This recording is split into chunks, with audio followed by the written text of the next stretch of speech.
Hi, hello, and welcome to my reselling channel, Flippin' Hippos. I'm Star. Today is Wednesday, and on Wednesdays, we typically talk about motivation and organization. Today, it's going to be more motivation based, but you need to be organized in order to do what we're going to talk about. You may remember a couple of weeks ago, we talked on this channel about not limiting yourself and not niching down into just one or two categories because you can hurt your sales and hurt your overall profits.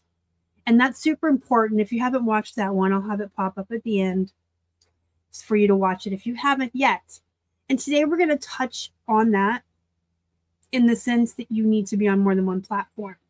So while it is important to sell in more than one category so that you're not limiting yourself or your sales or your business, it's also just as very equally important that you are cross-listing on more than one platform. I have a couple of reasons we're just going to talk about real quick. And then at the end, if you have questions or comments, you can put them down below. And I'll be more than happy to answer questions, have deeper conversations, or even make more videos on this topic if we need to. But remember, all the platforms are constantly changing. Policies change, fees change, their algorithms change. What works today may not work next year. You know what? What works today might not even work next week or next month. Platforms are constantly changing, and we always have to be ready to pivot, which we've talked about on this channel before.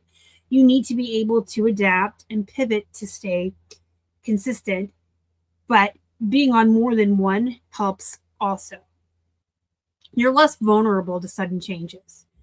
So for instance, because eBay is the most famous one for doing things in the back end that causes glitches to happen and everybody's sales to go down, you're not vulnerable to that if you're on other platforms because you're still going to be getting sales everywhere else until eBay kind of straightens itself out.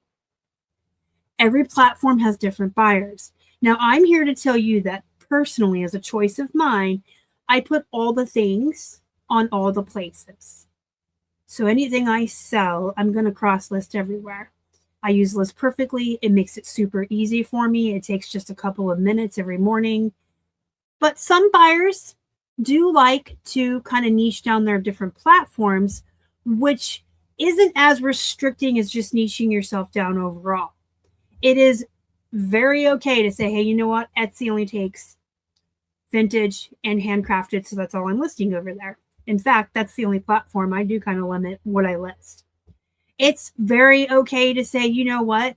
People on Vinted and Depop expect lower prices, so I'm just going to use that one to clearance out old inventory.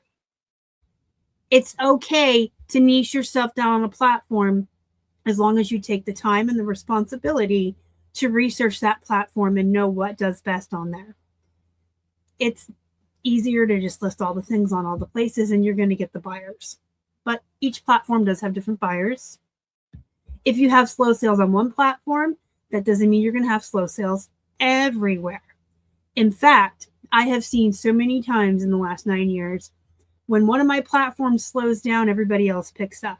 And when one of these starts slowing down, this one picks back up. Sometimes a couple of them are booming and a couple are slow. I have never had, and I wish I have, I'm on 7 platforms now. It would be great if all 7 could be like booming at the same time, but I'm always just happy when I'm getting at least daily sales on all 7, and I can report on all my highlight reels that I had sales from 7 platforms. But it would be nice if they all boomed at the same time, but they don't, and that's why you're on more than one. So when one slows, waxes and wanes. More eyes equals more sales. So the more places that your inventory appears, the more chances you're going to sell it because there's more eyeballs on all of your items. It's kind of like casting a wider net into the ocean.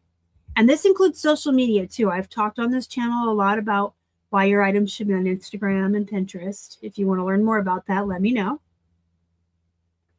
Some items naturally fit certain platforms better. So we kind of just talked about niching down on the specific platforms and why limit to one audience. Vintage is on Etsy. Fashion is Poshmark. More people on eBay are shopping for, I think, like collectibles and sneakers. And if you think I'm wrong, comment. Let me know what you think people shop on eBay for. Whatnot is a really good platform for jewelry and stuffed animals. I do good with movies and video games.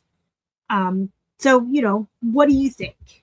That's what I have kind of like gleaned and put together to tell you guys. But what platforms, what items do you think do well on what platforms? If you want to chime into the conversation. Platform problems happen. So I kind of mentioned this before about how like eBay is famous for it. But you know what? Accounts can get suspended. Listings can get removed. Glitches do happen. We had a couple of weeks last month when eBay just wasn't working right for anybody for like 2 whole weeks because they were doxxed. I personally could not get into Etsy on my work laptop all day today, the day I'm recording. So I don't know if it's going to last longer than that or not.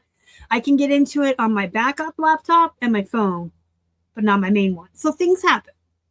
You got to just be prepared.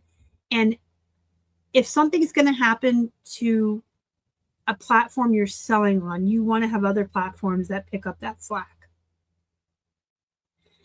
And you know, you get more control when you're on more platforms. So instead of just depending on one company's regulations, one company's terms of conditions, one company's decisions, you're building a business that can adapt. You won't let me sell this? Fine, I'll sell it over here. You didn't like this decision? Fine, I'll go over here. It gives you a lot more control for your own business because you can kind of pick and choose where you're doing certain things. You want to own your own business instead of a marketplace owning it. And you know, you can learn a lot of market trends by being on different platforms because you're going to notice what sells. You're going to notice what sells fast, what's long tail, what sells for more money. And you're going to learn all of these different things on the different platforms. Pricing, demand, buyers, trends. And the more marketplaces you understand, the stronger of a reseller you are going to be. Because again, you'll be in charge of your own business, not one marketplace in charge of your business. You'll be able to make more choices and more decisions for yourself and your business. And you're going to learn a lot more. And you know what? Knowledge is never a bad thing to have. In fact, knowledge is power. And your business will become more resilient. Diversification, there we go. Your business becomes more resilient because when you are diversified, you're going to have more resiliency with your inventory, your sourcing, your income streams, and your selling platforms. The same principle applies everywhere. The goal is not to be loyal to one single platform. The goal is to be loyal to yourself or your business. And I feel like that's important enough to repeat one more time for those in the back. I know there's a lot of people on here who are loyal to eBay or loyal to Poshmark, but that is not the point. The goal is not to be loyal to one single platform. You need to be loyal to yourself and your own business. Period. Platforms come and go, policies change, trends will change, but the resellers who survive the long term are the ones who learn to adapt. And I feel like I have said that on this channel many times, but it's so important. The resellers who survive long term are going to be the ones that learn to adapt. So learn yourself a whole bunch of categories, cross-list yourself on a whole bunch of platforms. Don't just rely on one stream of income. If you have any questions, comments, concerns, let me know down below. Don't forget to hit the like button and the thumbs up. Those are the same thing. Don't forget to hit the like button and subscribe. Those two activities help me feed hungry hippos. And I will see you in the next one. Bye.